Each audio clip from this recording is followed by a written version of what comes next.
Señor presidente, señores senadores, la cuenta. Han ingresado a la comisión las siguientes iniciativas. En primer lugar, una moción de los honorables senadores señor Arboe y señora Rincón, con la que inician un proyecto de ley que modifica diversos cuerpos legales con el objeto de aumentar las penas de los delitos económicos junto con permitir el uso de técnicas especiales de investigación. Esta iniciativa está citada para el día de mañana. Van a tratarse en la comisión. En segundo lugar, moción del honorable senador señor Chaguán, con la que inicia un proyecto de reforma constitucional que modifica el sistema político de gobierno y otras disposiciones de la Constitución Política de la República. Comunicaciones. Se ha recibido una comunicación de la presidenta de la Asociación Nacional de Magistrados del Poder Judicial de Chile, señora Soledad Piñeiro, mediante la cual solicita asistir como expositor en la discusión del proyecto de reforma constitucional en segundo trámite constitucional que regula la dieta parlamentaria y otras remuneraciones. Recuerdo, sus señorías, que aparte de esta comunicación se ha recibido también una de la Asociación de Funcionarios de Impuestos Internos y también de ANEF, que se dieron cuenta en sesiones anteriores. Eso, señor presidente, respecto de la cuenta. Muy bien, muchas gracias. ¿Alguna observación de la cuenta? Senador Urresti.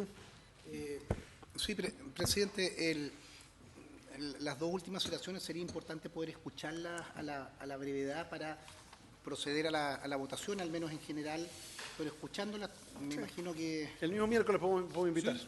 ¿Ya? Las invitamos el miércoles, ¿les parece? El miércoles y pues citamos para votar. Ese mismo miércoles. Perfecto. ¿Es el mismo día? Ya. Claro, que sea en general. Ya. Bien. No hay ninguna más, digamos que no quedemos con... No, pedidas no.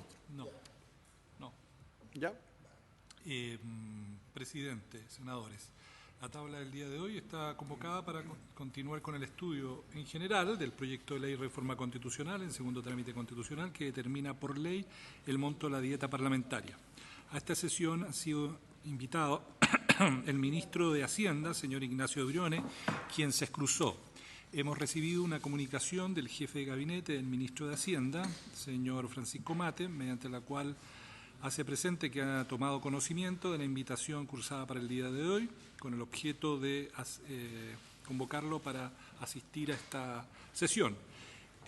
Señala que cumple en informar a usted que el señor ministro lamentablemente no podrá asistir por compromisos adoptados con anterioridad. En razón de lo anterior, ruego que tanto usted como los honorables senadores de la comisión tengan por excusado al señor ministro. Así se acuerda. Y en segundo lugar, se había invitado al presidente del sistema de empresas públicas. Quien se encuentra afuera es el señor don Ricardo Tesanos Pinto, quien viene acompañado por el director ejecutivo, señor Tomás Pinochet, y el director corporativo, señor Víctor Selman, y el fiscal, señor David Acuña. Eso ¿Qué pasan los invitados?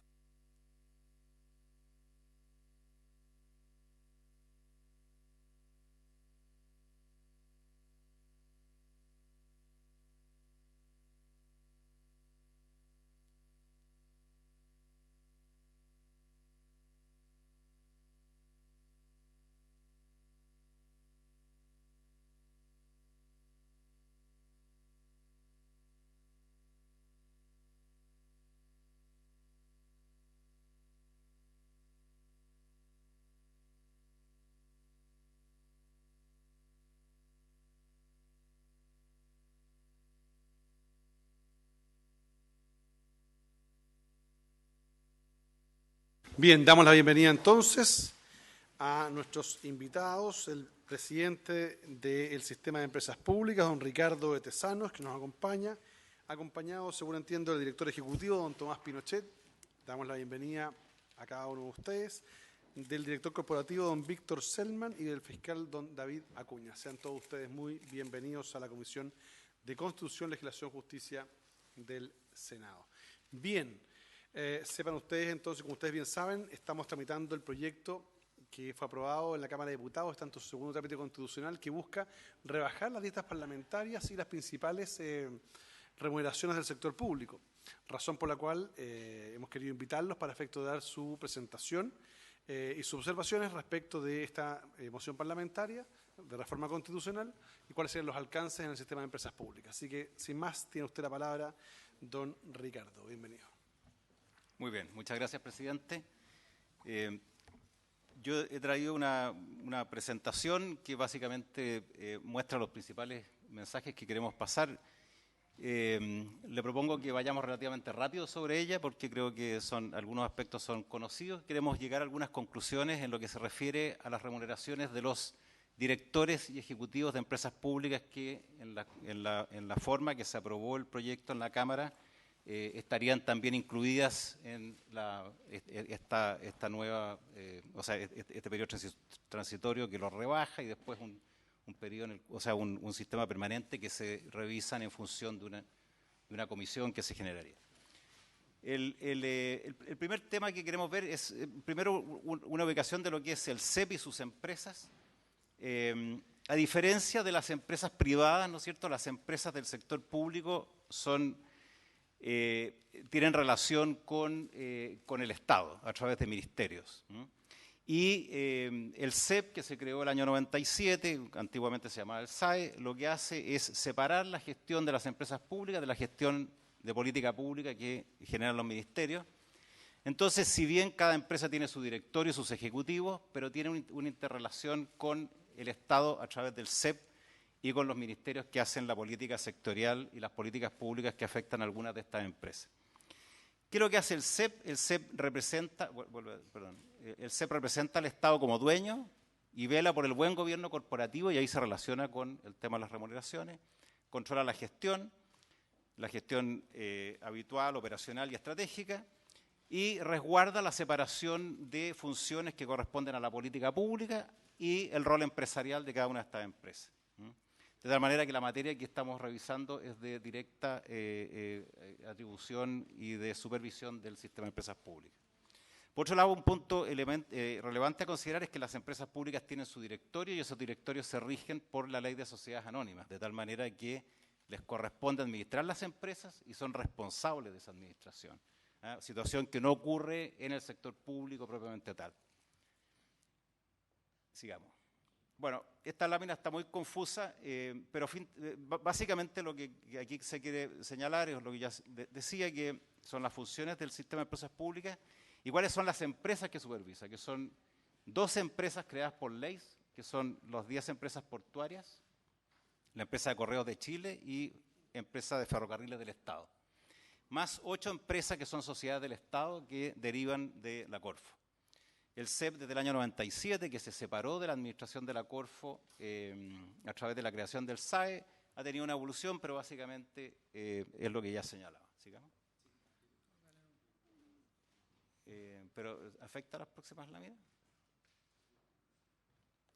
Bueno, estas 20 empresas, que son las 10 empresas portuarias más las otras que mencionaba, en primer lugar operan en todo el territorio nacional, prestan servicios relevantes, ¿no es cierto?, para el territorio nacional, como son las empresas portuarias que administran los puertos estatales, Metro, empresas de ferrocarriles del Estado, Correo, empresas todas conocidas, ¿no es cierto?, Econsa, que hace la administración de los contratos de explotación sanitaria en aquellos lugares donde no hay empresas privadas concesionarias, sino que el concesionario de Econsa, que le entrega contratos de explotación al sector privado, etcétera. O sea, son empresas que tienen importantes servicios a los ciudadanos en todo Chile. En segundo lugar, son empresas relevantes, ¿no es cierto? El Metro mueve 720 millones de pasajeros al año, el Grupo F 47 millones, Correo entrega no solamente correspondencia, sino que con la evolución tecnológica, paquetería de e-commerce, que cada vez más relevante para que la gente en el país reciba sus encargos. Las empresas portuarias que tienen la operación de los puertos, Econsa, que ya la mencioné, SACIPA, una empresa que administra servicios en la Isla de Pascua, servicios básicos en la Isla de Pascua. Son empresas que tienen gran cantidad de colaboradores, activos y de relevancia. Y el otro aspecto que quiero destacar es que estas empresas tienen proyectos de inversión relevantes. El Metro tiene el desarrollo de la red de Metro en las líneas 7, 8, 9, más la extensión de las líneas 3 y 6 en su programa de inversiones para los próximos años, más la reconstrucción de las estaciones y líneas que fueron dañadas en octubre. El Grupo F tiene un plan ambicioso de crecimiento de pasajeros por $5.000 millones. En los puertos estatales hay planes de inversión relevantes. ¿Por qué digo todo esto? Porque es muy relevante que la administración de estas empresas esté en manos de gente competente que pueda llevar adelante estos desafíos. Ahora, entrando en materia, un primer punto que queremos señalar es que en la administración de las remuneraciones de los directores y ejecutivos de empresas públicas hay una serie de buenas prácticas que vienen de distintas fuentes. La primera es la OECD. Chile participa de la OECD. Hay un capítulo de empresas públicas en la cual, si bien Chile participa en la OECD hace varios años, recién en el 2018, en el capítulo de empresas públicas, Chile fue aceptado sin observaciones a la luz de la ley de gobierno corporativo de ENAP, en la cual era visto, ¿no es cierto?, por la OECD con buenos ojos de que el gobierno corporativo de ENAP no fuera de origen o sea, de la administración, sino que tuviese sus mecanismos independientes. Básicamente hay dos temas fundamentales. El primero, la OECD promueve a través de la práctica de administración de empresas públicas la eficiencia, la transparencia y la competitividad de las empresas públicas. Y en segundo lugar, hace bastante hincapié de una buena gestión de estas empresas y de ejecutivos y directores competentes, profesionales, que permitan seguir las directrices que tienen en este aspecto y que las empresas públicas no tengan el problema que a veces ocurre de una sobreadministración, es decir, una sobreintervención estatal, o subadministración donde las empresas se administran y no quedan a la luz de la ciudadanía y de los organismos de control. Aquí hay una serie de aspectos que los dejo en la presentación, pero básicamente la OECD es una fuente de buenas prácticas de administración de empresas públicas donde fundamentalmente se hace hincapié en que compitan en igualdad de condiciones con las empresas privadas y que tengan una buena gestión, digamos. El CEP, por su parte, ha venido desarrollando un set de buenas prácticas en la administración de las empresas CEP que termina con la publicación en el año 2017, en la administración anterior, del Código CEP. Este código regula 17 capítulos de buenas prácticas de administración de empresas públicas, uno de los cuales se llama Transparencia de Gestión de Personas y Relaciones Laborales, y en este aspecto se entra en cuáles son los criterios de selección y contratación de ejecutivos, cuáles son los criterios para fijar remuneraciones de los ejecutivos, que voy a señalar más adelante, el tope de las indemnizaciones, evaluación de desempeño. Los ejecutivos de las empresas públicas están sujetos a una evaluación de desempeño en relación a su gestión. Y todas estas obligaciones son obligaciones de los directorios. Y aquí vuelvo a hacer la relación con la Ley de Sociedades Anónimas que aplica a los directores de empresas públicas y de la forma en que estos deben administrar las empresas. Con todo esto, y entrando ya al tema legal, lamentablemente el formato no se ve, pero aquí básicamente quisiéramos hacer mención de dos cosas, de tres cosas. La primera es que la Constitución establece que las empresas públicas deben someterse a la legislación común aplicable a los particulares. Y aquí esto está muy alineado con los requerimientos de la OECD en términos de administración de empresas públicas. Las empresas públicas compiten con empresas privadas y deben hacerlo en igualdad de condiciones y por eso se rigen por derecho privado. Los contratos de trabajo de los empleados públicos son por Código del Trabajo y por lo tanto las empresas públicas deben administrarse como empresa privada. En segundo lugar, ¿cómo está? Yo señalaba que hay dos tipos de empresas públicas bajo la ley del CEP, aquellas creadas por ley, que tienen una ley especial, pero en subsidio se aplica la ley de sociedades anónimas.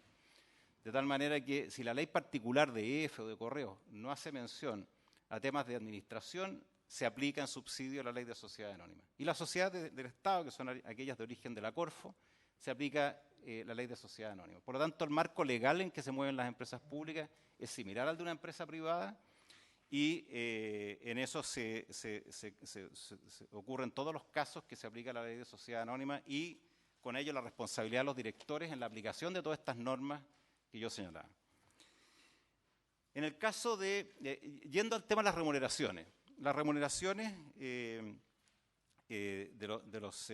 los ejecutivos y directores de empresas CEP han sido materia de regulación normativa desde el año 2000 a la fecha, a través de distintos instrumentos, ya sea instructivos presidenciales, el Código CEP, del cual yo hacía mención, circulares del Ministerio de Hacienda, instructivos, en fin. Y básicamente establecen tres temas. Lo primero es la responsabilidad del directorio. Las remuneraciones de los ejecutivos, así como sus modificaciones son aprobadas por los directorios. Y aquí vuelvo a repetir la responsabilidad personal que tienen los directorios en la administración de las empresas. En segundo lugar, los directorios deben seguir un lineamiento, y ese lineamiento que se ha mantenido en todas estas normas es que deben estar en equilibrio con el mercado y deben obedecer dos parámetros. Uno, que la remuneración de los ejecutivos no supere la remuneración del presidente del Banco Central.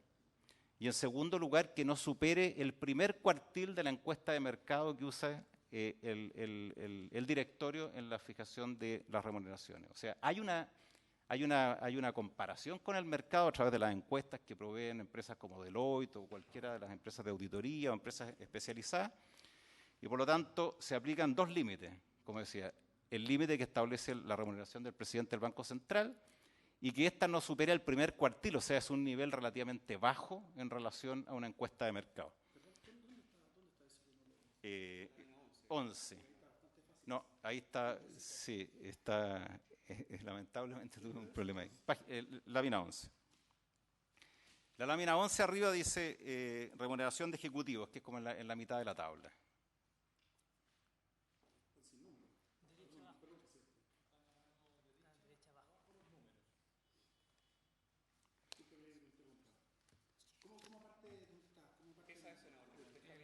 Eso, sí, sí. Pero entonces en el cuadro ahí a mano izquierda se señalan las distintas normas que aplican, pero y al lado derecho se establecen estas políticas, que son las que deben observar los directorios de las empresas públicas. Incluso esto regula las empresas públicas más allá de que sean del sistema de empresas públicas o no, digamos. En el caso de los directores, las empresas creadas por ley establecen en su ley orgánica la remuneración de los directores. La remuneración de los directores de los puertos, de las 10 empresas portuarias, de correos y empresas ferrocarriles de Estado está establecido en la ley que les da origen. En el caso de las sociedades del Estado, son los estatutos y ahí las remuneraciones se establecen de acuerdo a las propuestas que hace el sistema de empresas públicas, mirando la realidad de las empresas públicas y la realidad de mercado. De tal manera que, como conclusión, nos parece relevante señalar que las empresas SEP cuentan con un marco jurídico y normativo que observa buenas prácticas de administración y aplica parámetros objetivos en la fijación de remuneraciones de los altos directivos. Si uno mira el proyecto, ¿no es cierto?, existe esta idea de crear este consejo que fije las remuneraciones. Es importante, en nuestra opinión, señalar que ese mecanismo de revisión de remuneraciones, y que sean de mercado y que sean las que corresponden a una empresa pública, existe hoy día y está contenido en la normativa y tiene un origen en la legislación que aplica a las empresas públicas. Y aquí se repiten, digamos, las conclusiones, pero en beneficio del tiempo, si le parece, presidente, esa sería la explicación general y podemos ahondar si hay preguntas o si es necesario. Gracias. Muy bien, muchas gracias, Ricardo. ¿Alguna observación de los señores senadores? Senador Lamán. Presidente, quiero entender bien, quizás no lo capté bien, ¿cómo opera el techo normativo? Porque ¿es cumulativo eso? Es decir, no puede exceder la remuneración bruta del presidente del Banco Central, ni exceder el primer cuartil. ¿Cómo opera eso? Sí, es cumulativo, senador. O sea,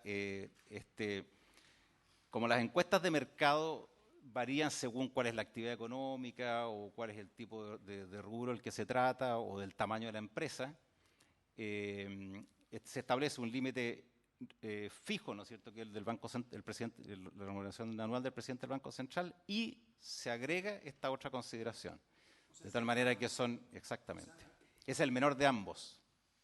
Por eso, porque el primer cuartil del mercado, ¿quién lo define, presidente? ¿Quién define eso? ¿Hay una encuesta de usted? Sí, sí. ¿Cómo opera eso? O sea, ¿Hay una empresa modelo? hay empresas que entregan el servicio de dar remuneraciones de distintos cargos ejecutivos en el mercado y lo separan por tamaño de empresa, por rubro.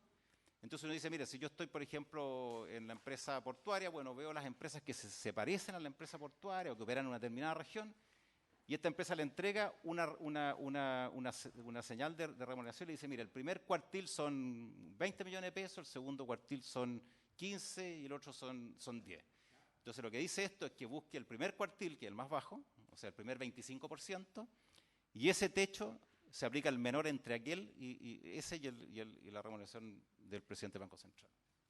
Que en la práctica la remuneración del presidente del Banco Central es una limitación para las empresas más grandes, porque las empresas portuarias, en fin, están por debajo. Entonces es un mecanismo que en la práctica funciona a la baja respecto de la remuneración. Sí.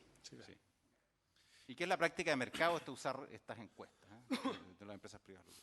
Ahora, desde el punto de vista práctico, lo que tenemos acá, te me corrige si me equivoco, es que las empresas públicas, el directorio de cada empresa pública fija las remuneraciones limitado por estas normas que son más bien recomendaciones OCDE, pero que a su vez también están contenidas en el código CEP, entiendo yo, y en normativas o instructivos internos, ¿no? Con estas limitaciones.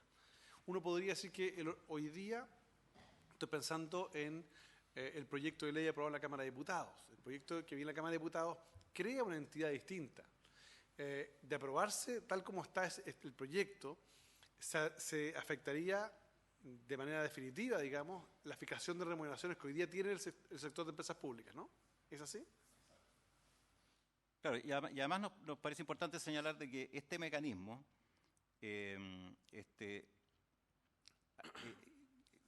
copiarlo en este comité que se quiera pensar es restarle profundidad a lo que hay hoy día, porque hoy día cuando juntamos estos topes máximos y la responsabilidad de los directorios obliga a una debida diligencia del directorio a la hora de fijar las remuneraciones. Esto viene desde el momento de seleccionar los ejecutivos, que también están en el código CEP, que dice, mire, usted cuando selecciona un ejecutivo, dele una remuneración de mercado y se le aplican estos límites.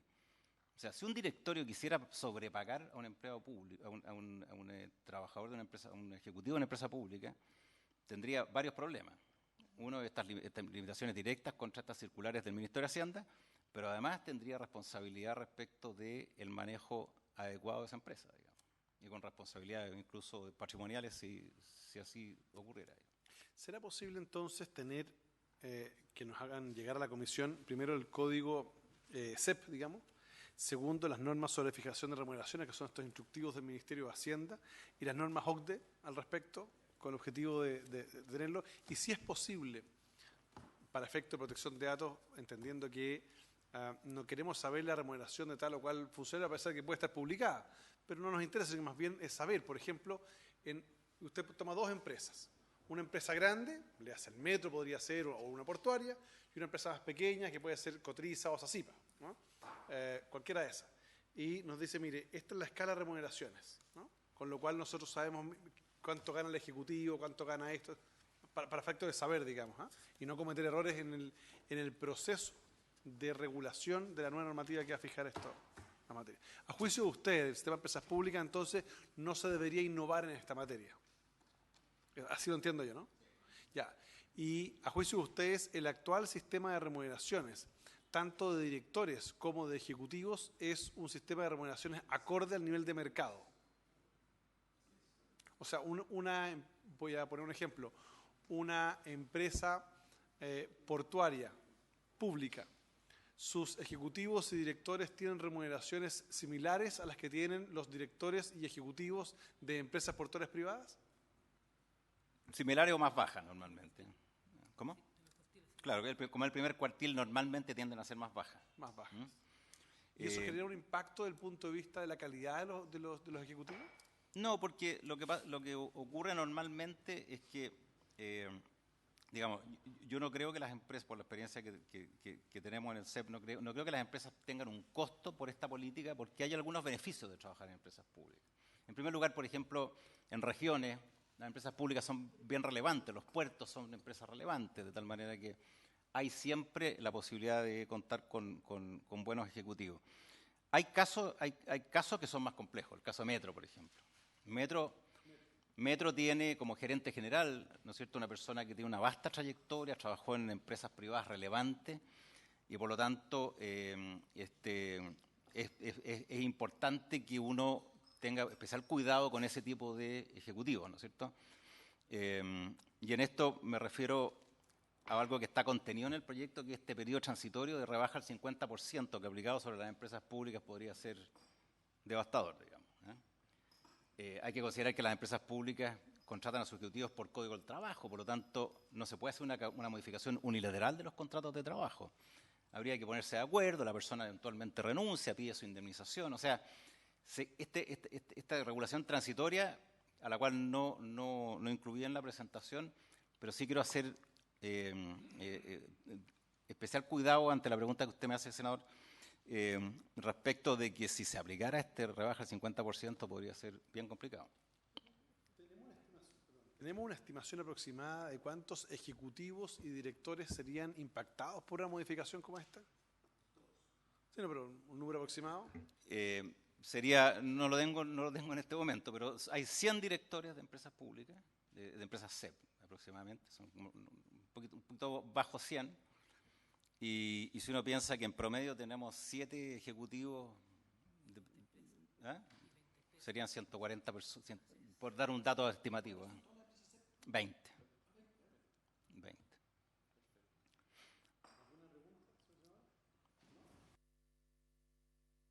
Muchas gracias, Ricardo, a todo su equipo por acompañarnos hoy día. Quedamos a la espera de que nos envíen esta información que le hemos solicitado para mejor legislar. Bien, tenemos, así que quedan liberados si quieren. Muchas gracias, les agradecemos. Suspendemos 2 minutos.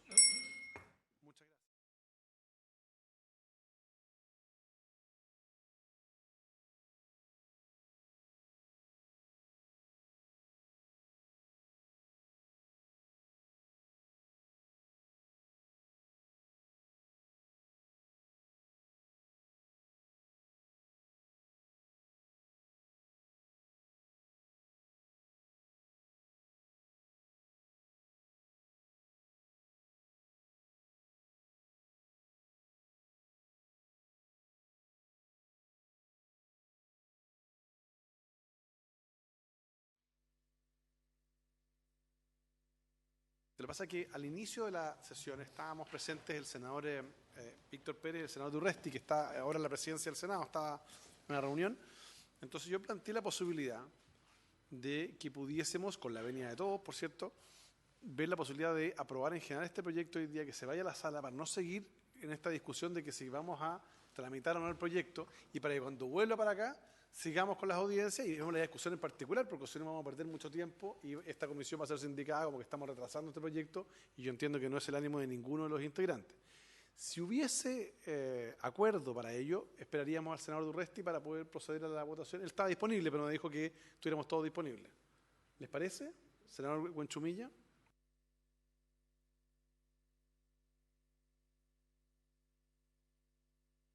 Sabe, presidente, es que yo no lo tengo bien afinado, y tal vez la Secretaría nos pudiera ayudar. Es que yo tengo dudas, dudas jurídicas de constitucionalidad y de inadmisibilidad respecto de este proyecto, porque hay normas, digamos, en la ley orgánica nuestra, que yo no sé, los boletines, estos son boletines todos de reforma constitucional, o hay reformas constitucionales y reformas legales. Entonces tengo dudas respecto de eso, porque en realidad lo que está legislado en la Constitución es la situación de los parlamentarios y de los ministros y la situación de las empresas del Estado, que se rigen por el sector privado. Pero, por ejemplo, las remuneraciones de todo el sector público, el Poder Judicial, no están en la Constitución. Son materia de ley eso. Entonces, aquí estamos todos metiéndolo a nivel de reforma constitucional. Entonces, no sé si eso es factible. Tengo dudas. Y naturalmente que yo quisiera, antes de pronunciarme favorablemente en torno a la idea de legislar, que pudiéramos tener claridad respecto de esos temas, digamos, porque yo no sé si es posible, mediante una reforma constitucional, por ejemplo, decir, mire, conforme al artículo 65, bueno, las remuneraciones del sector público se van a multiplicar por 200%, porque estamos haciendo una reforma constitucional que está por sobre la ley. ¿Será posible hacer eso?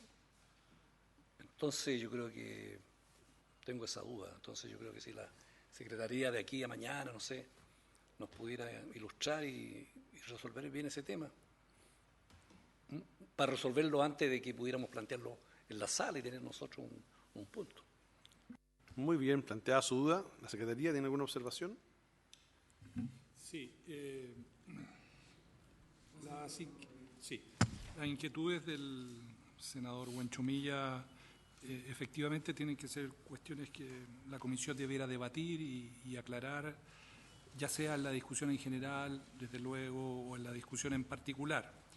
En realidad este proyecto es muy innovativo respecto de la regulación del tema de remuneraciones. Las únicas remuneraciones que estaban fijadas en la Constitución son las remuneraciones de los parlamentarios. Todas las otras materias correspondían al ámbito del legislador y además en el ejemplo que ponía el senador Buenchumilla, esas materias eran de iniciativa exclusiva del presidente de la República. Entonces, desde luego hay una disposición de carácter permanente y una de impacto en la disposición de carácter transitorio. En segundo lugar, la Secretaría también considera importante relevar el punto de que pueden haber o podrían haber eventuales conflictos entre algunas de las disposiciones de esta reforma constitucional y otras disposiciones del texto constitucional respecto a derechos adquiridos, propiedad, etcétera, etcétera, respecto de lo que ha sido la jurisprudencia de los tribunales superiores y del Tribunal Constitucional, que podría dar algún lugar a algún conflicto entre disposiciones de carácter constitucional y su interpretación sobre el alcance del mismo. Y por lo tanto, la Secretaría tiene una opinión en el sentido de que quizás ese debate constitucional de algún grado de profundidad podría darse en la comisión antes de adoptar una resolución en el sentido de despejar algunas de estas cuestiones que plantea el senador Buenchumilla y que cabría a lo mejor la posibilidad de invitar a algún profesor, hay varios que han opinado en el debate público sobre esta materia, cuestiones que ustedes tienen que resolver ya sea en la discusión en general o en la discusión en particular. Pero efectivamente, desde el punto estrictamente formal, se trata de disposiciones de carácter constitucional. Ustedes tienen competencias para hacer esta reforma constitucional, no hay un impedimento, pero sí en la parte más sustantiva y del modelo que viene estableciendo esta reforma constitucional, a lo mejor exige una lectura constitucional de manera armónica y equilibrada para que no haya colisiones entre disposiciones constitucionales y sobre criterios que el Ejecutivo normalmente tiene a la vista en la fijación de las remuneraciones del sector público, tanto que está reservado a la iniciativa exclusiva del Presidente de la República. Lamentablemente no hemos tenido hasta el instante la presencia del Ministro de Hacienda, podría habernos ayudado desde esa perspectiva a aclarar alguna de estas cuestiones. Senador Pérez.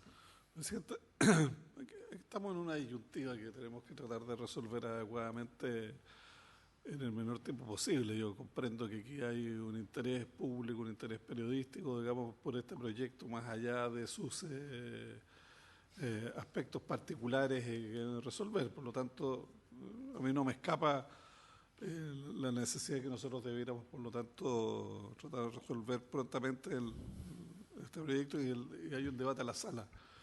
Pero me preocupa que yo creo que a la sala tenemos que llegar, digamos, con una información muy acabada de cuáles son las distintas alternativas en las cuales ellos se pueden mover para poder tomar una resolución correcta. A mí me hizo mucha fuerza, digamos, la explicación de nuestro reciente invitado, que decía que en estas 20 empresas, los ejecutivos lo que tienen son contratos de trabajo.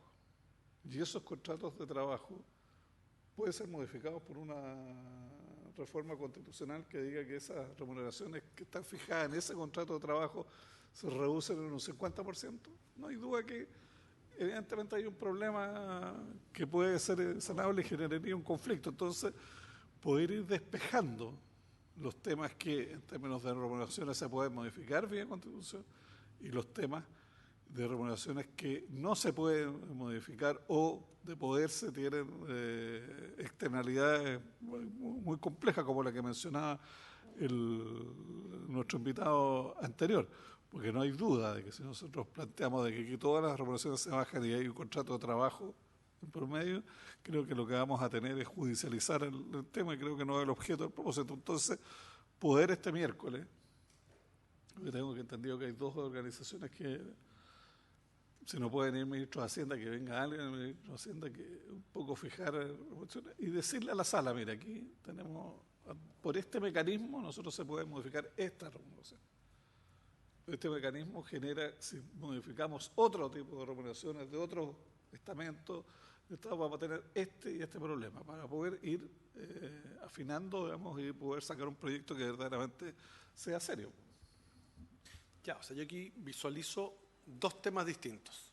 Uno que dice relación con el mecanismo para poder modificar las remuneraciones del sector público sin afectar, por ejemplo, como se planteó hoy día, los contratos de trabajo que son bajo la modalidad del Código del Trabajo y que regulan las empresas públicas. Y un segundo tema, que no tiene que ver con el mecanismo, sino que tiene que ver con la atribución del Congreso, lo que ha planteado el senador Buenchumilla, en el sentido de decir que él tiene dudas de constitucionalidad, que una moción parlamentaria pudiese modificar las remuneraciones del sector público, particularmente aquellas que no se encuentran reguladas en la Constitución, sino que en la ley. Eso es lo que yo entendí de su planteamiento. Para efectos de resolver ambas cuestiones, yo sugeriría para el primer punto insistir en la invitación al ministro de Hacienda y para el segundo punto yo me atrevería a invitar a un constitucionalista, que es el tema de fondo. ¿Ya? Si les parece, podríamos contar, no sé, pienso yo, con uno o dos profesores de Derecho Constitucional que venga a ilustrarnos sobre esta materia, porque evidentemente el objetivo es disminuir la dieta parlamentaria que están indexadas hoy día por norma a las remuneraciones de ministros y subsecretarios. Hasta ahí podríamos llegar, eventualmente. El problema es cuál es el impacto, toda vez que, como el subsecretario es el jefe de servicio, la ley establece que ningún funcionario puede tener mayor remuneración que el jefe de servicio. Entonces, si lo bajamos al subsecretario, porque está indexado con el del diputado, bajamos la remuneración de jefes de división, jefes de departamento y genera una cascada hacia abajo. Entonces, evidentemente creo que sería bueno despejar eso para que lleguemos a la sala lo antes posible con un proyecto despejado del punto de vista de las atribuciones constitucionales y un proyecto despejado del punto de vista del procedimiento. ¿Les parece? Bien, sí. Simplemente en la misma línea suya, yo entiendo que la legislatura se produce el 11 de marzo, ¿no es así? El cambio de... ¿Cómo? Me da la impresión que hace como el 17, ¿no? Ah, bueno. No, está bien, pero es que para la misma línea suya, que lo sacáramos, por lo menos que lo mandáramos a la sala en esta legislatura. Claro. Yo estoy de acuerdo con ese punto de vista. Tomemos lo que dice Francisco, podemos verlo el día miércoles para que lleguen las personas. Si es necesario, le damos una última mirada el lunes y vamos. Perfecto. Sí. Yo no sé a quién podríamos invitar. El profesor Sebastián Soto ha escrito bastante sobre este tipo de materia de procedimiento. Sí, presidente, señores senadores. Esta es una materia como que está en el límite entre el derecho administrativo y el derecho constitucional. Claro. Entonces hay que invitar a profesores de derecho constitucional o profesores de derecho administrativo para tratar esta materia. Claro. Y yo puedo hacerle alguna sugerencia al presidente y conversar con ustedes de aquí al miércoles, o sea, de aquí a mañana en la mañana, para hacerle algunas propuestas, porque se me ocurren algunos nombres, pero quiero conversar. Yo coincido, me pongo en la mesa, digamos, al profesor Carlos Carmona, que algo conoce de estas materias. Se podría pensar. Evidentemente, Carlos sería estupendo. Yo no sé si él quiere, no sé. No sé, pero estoy pensando aquí, estoy tirándolo en voz alta, pero puede ser una alternativa. Sí. Luis Cordero también es otra alternativa. Sí. Y como le digo, Sebastián Soto. Sebastián Soto, yo le he visto unos libros que ha escrito sobre ese tipo de materia. Muy bien, así lo haremos entonces. Seguimos la discusión el día miércoles, a ver si logramos ahí sacar conclusiones a este respecto. Habiéndose cumplido el objeto de la sesión, se levanta.